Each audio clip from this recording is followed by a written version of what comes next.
Hello everyone, welcome back to my channel. तर आज आहे माझ्या भावाची एंगेजमेंट आणि हा आहे माझा भाऊ, म्हणजे माझ्या मामाचा मुलगा, म्हणजे माझा मामे भाऊ. तर मी आज हा एंगेजमेंटचा व्हिडिओ तुमच्यासोबत शेअर करते. आणि हा कोकणातले आहोत आम्ही, तर आमची पद्धत कशी आहे ती बघा. इथे मुलीकडचे आणि मुलाकडचे असे आणि गावकरी म्हटलं जातं, तर ते गोळा होऊन हे असं इथे विडे मांडतात, म्हणजे ही पद्धत आहे. तर तोच कार्यक्रम चाललेला आहे. तर नक्कीच बघा आम्ही कसं करतो. तर इथे संपूर्ण त्यांनी विडे मांडून घेतलेत, मध्ये कलश ठेवला आहे, नंतर एका साईडला ते समई लावतील आणि संपूर्ण त्याच्यावरती फुलं वगैरे, विड्यावरती सुपारी, खोबरं असं ठेवून सगळे विडे तयार करतील. तुम्हाला विडे कसे मांडतात हे माहीतच असेल, आणि ज्यांना माहीत नसेल तर त्यांनी नक्कीच ही पद्धत बघा. ही पद्धत अशी आहे, मध्ये कलश ठेवला आहे, नंतर समई लावलं आहे आणि बाजूला संपूर्ण विडे लावले, त्याच्यावर सुपारी, नंतर खोबरं आणि फुलं वगैरे असं ठेवलं आहे आणि ते मांडतात. आणि इथे कलशाची पूजा करायची असते नवरा नवरीने. तर हे सगळं मांडून झाल्यानंतर ते पूजा करतील आणि नंतरच त्यांची एंगेजमेंट होईल. तर व्हिडिओ शेवटपर्यंत नक्की बघा, तुम्हाला नक्कीच आवडेल. कोकणातली ही जी पद्धत आहे साखरपुड्याची ती कशी आहे ते तुम्हाला नक्कीच समजेल. आणि खूप छान असा हा सोहळा झाला. अगदी साध्या पद्धतीनेच केला आम्ही, पण मुलाकडचे आणि मुलीकडचे मिळून खूप कमी लोक होते, म्हणजे घरचेच लोक होते. तर इथे आता मुलगी येते आणि तिची नंतर मग ओटी वगैरे भरण्यात येणार आहे. तर ते सगळे कार्यक्रम तुम्ही शेवटपर्यंत बघा. तर ही आहे माझी वहिनी होणारी, माझ्या भावाची बायको. तर आता ती येईल आणि तिथे कलशाची पूजा करते. तर व्हिडिओ शेवटपर्यंत बघा. आणि आज जर कोणी माझ्या चॅनलवरती नवीन असतील तर प्लीज माझ्या चॅनलला सबस्क्राईब करा, लाईक, शेअर आणि कमेंट देखील करायला विसरू नका. तर नक्की शेवटपर्यंत बघा.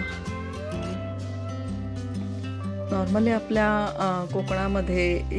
कोकणामध्ये असं नाही, सगळीकडेच हे अशी पद्धत असते की विडे मांडले जातात आणि ते विडे नंतर वाटले देखील जातात.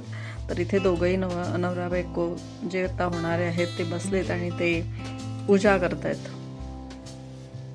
आणि हा कार्यक्रम जो आहे तो मुलीच्या घरी होता, तर आम्ही सगळे तिथे गेलो होतो.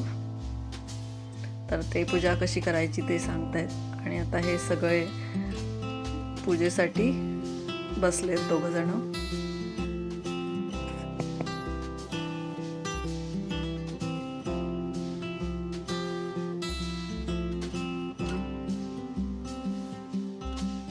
तर इथे मुलाकडच्या 5 बायकांनी ओटी भरायची असते. तर इथे आम्ही ओटी भरण्यासाठी आलो आहे तिच्या घरी.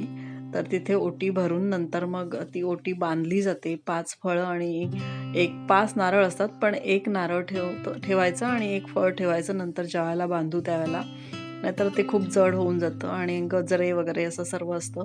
ही जी साडी असते ती मुलाकडचीच असते, ओटीमध्येच द्यायची असते. तर तिला दिली होती अगोदर आणि ती नेसली होती, पण तिची ओटी फक्त भरायची राहिली होती. तर ती आता आम्ही भरून घेतोय, म्हणजे जेणेकरून तिला ती बांधता येईल व्यवस्थित.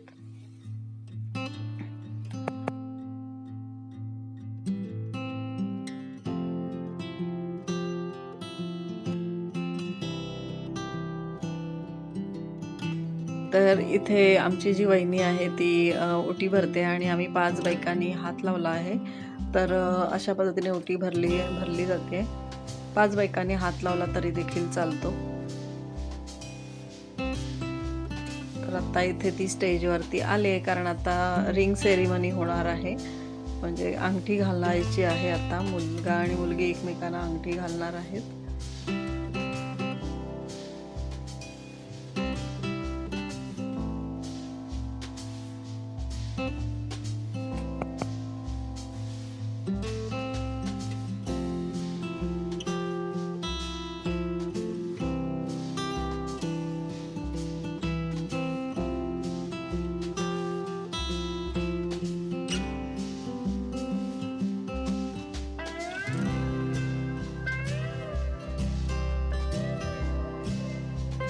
तर इथे माझा भाऊ अंगठी घालतोय आणि एंगेजमेंट आता ह्यांची होतीये.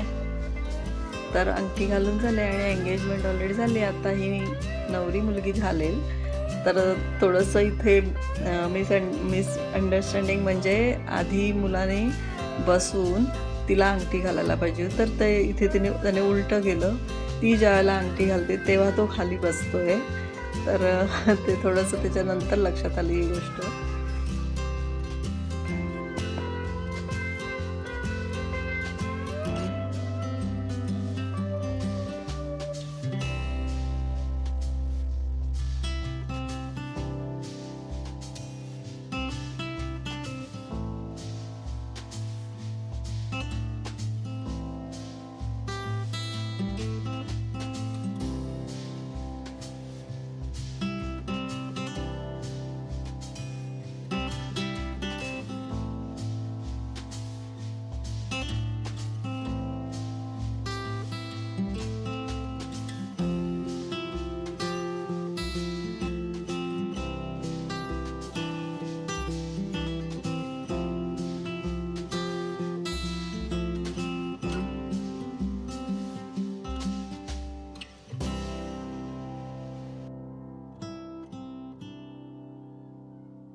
तर इथे त्यांनी तांदूळ फेकून सगळ्यांना नमस्कार केला, म्हणजे सगळ्यांना एकत्र एकच नमस्कार आलेल्या पाहुण्या मंडळींना.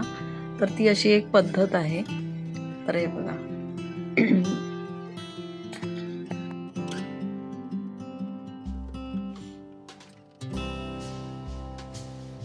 आणि एंगेजमेंट झाले आणि आता केक कटिंग होत आहे. तर ऑब्वियसली जर एंगेजमेंट आहे तर आता खूप हे आहे की केक पण कट होतो.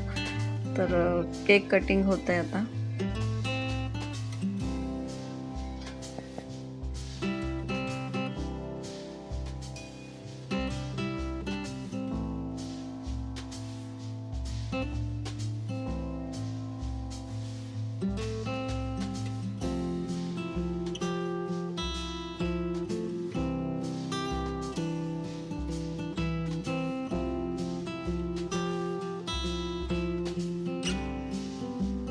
तर व्हिडिओ कसा वाटला हे नक्की कमेंट करून सांगा आणि शेवटपर्यंत व्हिडिओ बघितल्याबद्दल तुम्हा सर्वांचे खूप खूप धन्यवाद.